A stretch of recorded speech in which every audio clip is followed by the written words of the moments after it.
Sanskriti University for excellence in life. BTech Agri BSc lateral entry.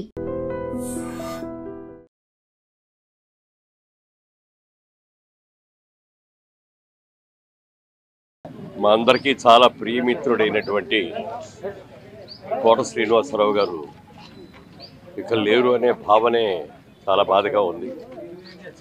ఉదయం నిద్ర లేచేటప్పటికే ఈ దుర్వార్త విని తట్టుకోలేకపోయాం.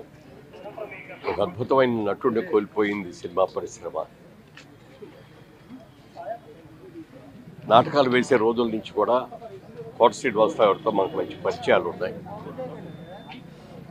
అలాగే నేను అవుట్డోర్ షూటింగ్ హైదరాబాద్ వచ్చినప్పుడల్లా కూడా ఆయన రావటం కలవటం చాలాసార్లు కబుర్లు చెప్పుకోవటం అట్లా కూడా జరుగుతూ ఉండేవి. ఆయన ప్రతిఘటన సినిమా ఓవర్ నైట్ ఒక పెద్ద నటుడు అయిపోయిన తర్వాత ఆయన్ని అప్పుడే మేము తీస్తున్నటువంటి సినిమా ఇదే నా సమాధానం అనే సినిమాలో ఓ మంచి క్యారెక్టర్ ఉంది, వెంటనే వచ్చాయని చెప్పి ఆ మరుసటి రోజే ఆయన హైదరాబాద్ నుంచి మెడ్రాస్కి పిలిపించుకొని షూటింగ్ చేసాం. ఆయన ఆ రోజు ఎప్పుడు అంటూ ఉండేవాడు, మొట్టమొదటిసారి మీ డబ్బులతో ఫ్లైట్ ఎక్కానండి అని చెప్పి. ఆ 2 రోజులు చేసిన తర్వాత ఒక మంచి అమౌంట్ అతనికి రెమ్యూనరేషన్ ఇస్తే ఇంత పెద్ద అమౌంట్ కూడా ఫస్ట్ మీ దగ్గరే తీసుకుంటానని చెప్పడం జరిగింది.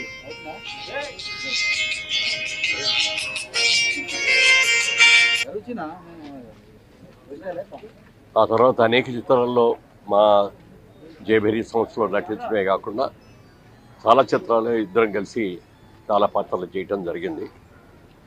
ఒక ఎక్స్క్లూజివ్ నటుడు అతను, ఎవరిని అనుకరించేవాడు కాదు, తనదొక స్టైల్ లాగా అతను చేసుకుంటూ వచ్చాడు. విల్లీ పాత్రలో కూడా కామెడీ చూపించేవాడు. ఈ వ్యంగ్యం చేయటంలో అయితే అతని తర్వాతే ఎవరైనా సరిపోతే. అటువంటి మంచి మిత్రుడు ఒకరోజు నా దగ్గర వచ్చి ఒక సలహా అడిగాడు. మురళీమోహన్ గారు, నేను బ్యాంకులో ఉద్యోగం చేస్తాను, మంచి పొజిషన్లో ఉన్నాను, తొందరలో బ్యాంక్ మేనేజర్ కూడా కాబోతున్నాను,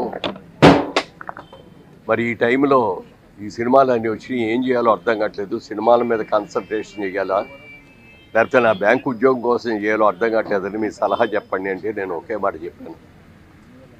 మీరు సినిమాల్లో ఒక రాకుండా ఉద్యోగంలో ఉంటే ఎంత సర్వీస్ ఉంది మీకు, ఎన్ని ప్రమోషన్స్ వస్తాయి, ఎంత శాలరీ మీరు సంపాదించగలరో అది ఆలోచించుకొని ముందు వచ్చిన డబ్బులన్నీ బ్యాంకులో ఆ జీతానికి సరిపడగా మీ సర్వీస్ అయ్యే వరకు ఎంత సంపాదిస్తారో అంతని బ్యాంకులో డిపాజిట్ చేసుకోండి.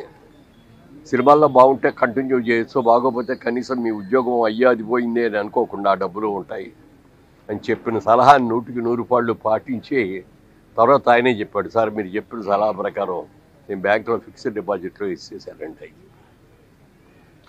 సెంటిమెంటల్గా కూడా అందరితో బాగుండేవాడు, మంచి మిత్రుడు. నాటకాల్లో ఆయన చూసిన తర్వాత ఒకసారి క్రాంతి కుమార్ గారితో నేనే అన్నాను, ఒక స్టేజ్ మీద ఉన్నా అండి, మంచి యాక్టర్ బాగా చేస్తాడు అని చెప్తే మొట్టమొదటిసారిగా ఆయన్ని ప్రాణం ఖరీదని సినిమాలో క్రాంతి కుమార్ గారి సినిమాలోనే ఆయన వేషం ఉండడం జరిగింది. ప్రతిఘటన సినిమా అయిన తర్వాత చాలా అసలు తిరుగులేని నటుడుగా, ఒక విలక్షణ నటుడుగా అతను మంచి పేరు తీసుకున్నాడు. తెలుగు, తమిళ్, హిందీ, కన్నడ, మలయాళం అనేక సినిమాల్లో ఎన్ని పాత్రలు నటించాడు అతను.